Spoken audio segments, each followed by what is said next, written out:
My stepdaughter ignored me at her wedding and replaced me with her biological father. But when it came time to pay, I was already gone. Hello Reddit.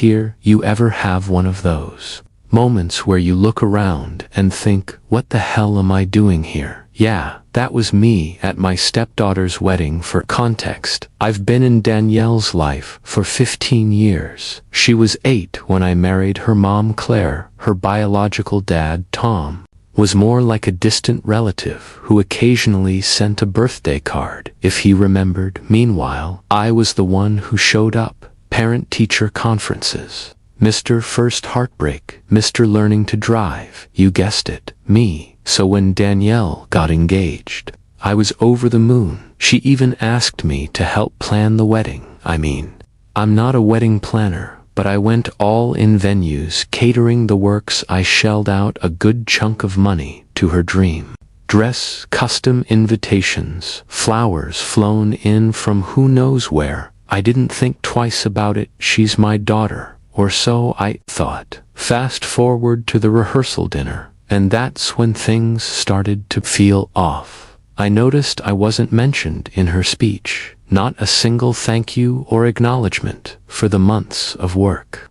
I'd put in. Instead, she went on about how grateful she was that her dad could make it. Tom, the man who couldn't even be bothered to show up to her high school graduation. I figured, okay, maybe I'm reading too much into this. The wedding's a big deal. She's stressed, whatever. But then the big day came and it all clicked. The ceremony started, and I was sitting in the second row, not walking her down the aisle that honor went to Tom. And when I saw them together, her beaming up at him like he was some hero who'd always been there, I felt like I'd been punched in the gut. I didn't even get a mention during the toasts. The bride and groom went on about how grateful they were for their parents, for the people who shaped them, supported them, made them who they are. And there I was sitting at a table near the back, like some distant cousin. You know what's funny? I didn't even feel angry at first, just numb, like I was watching someone else's life play out. But by the time the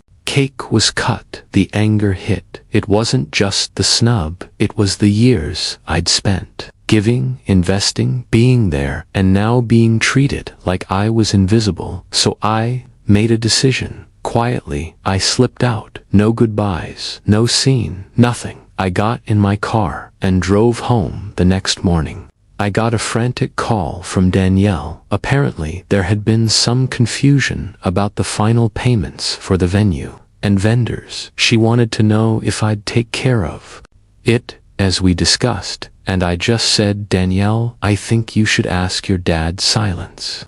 Dead silence. Then I stammered, but he can't or won't, I asked, and then I hung up. Now I'm not saying I'm proud of how I handled it, but I wasn't about to keep letting myself be taken for granted. If I wasn't good enough to be recognized as her father, I sure as hell wasn't good enough to pay the bills. I haven't heard much from her since.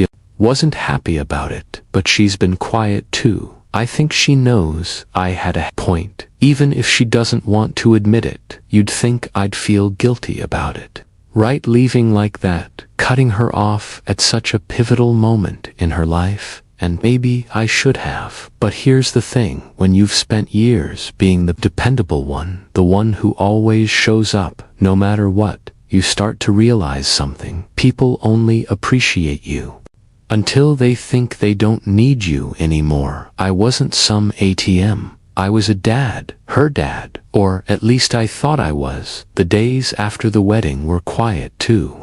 Quiet. Claire was walking on eggshells, and I couldn't tell if it was because she was mad at me or Danielle. She didn't outright say anything, but every now and then I'd catch her sighing or giving me that look. You know, the one. Then, about a week later, Danielle finally called, not to apologize. Oh no, that would have required self-awareness. She wanted to clear the air. Hey, she started, her voice all sweet, like nothing had happened. I've been meaning to talk to you about the wedding. You, huh? I said, keeping my tone as neutral as possible, so I feel like there was some misunderstanding about the payment stuff. I couldn't help but laugh. A misunderstanding, right, Danielle? Let me stop you right there, I said. There was no misunderstanding. You made it perfectly clear how you see me. You wanted your dad to have the spotlight. Great, but that spotlight comes with responsibilities, and paying for things is one of them. She went silent for a moment, then tried to backpedal. It's not like that. I just wanted to give him a chance to feel included. He's my dad, to know, Danielle, I said, my voice steady. He's your biological father. There's a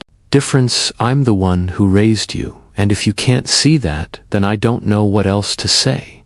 I could hear the frustration in her voice as she muttered something about me being petty and making it all about myself. That's when I realized there was no getting through to her. She wasn't ready to understand what she'd done. Look, I said, cutting her off before she could start a full-blown rant. I hope you had the wedding of your dreams. I really do. But I'm done being treated like a second thought. When you're ready to have an honest conversation about what happened, you know where to find me. And then I hung up. CLA was sitting across the room, pretending not to listen, but I could see the tension in her face. Do you think that was a bit harsh? She finally asked. No, I said, because if I don't stand up for myself, who will? I've spent too much time letting people take me for granted. That was the last real conversation I had with Danielle. For months, CLA kept in touch with her, of course, and I'd hear bits and pieces, how she and her new husband were struggling to make ends meet, how Tom was back to his old ways, disappearing when they needed him most. I didn't gloat, that's not who I am, but I'd be lying if I said there wasn't a tiny part of me that felt vindicated. She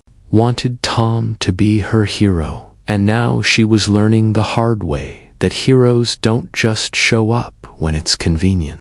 Eventually, Danielle reached out again. This time, she sounded different, softer, apologetic even. Hey, she said, can we talk? And for the first time in a long time, I heard something in her voice I hadn't heard before. Humility. I don't know where things will go from here. Rebuilding trust takes time, and I'm not in a rush. But if there's one thing this whole mess has taught me, it's that knowing your worth and refusing to settle for less isn't selfish, it's necessary. So yeah, that's my story. The wedding wasn't mine, but the lesson sure as hell was.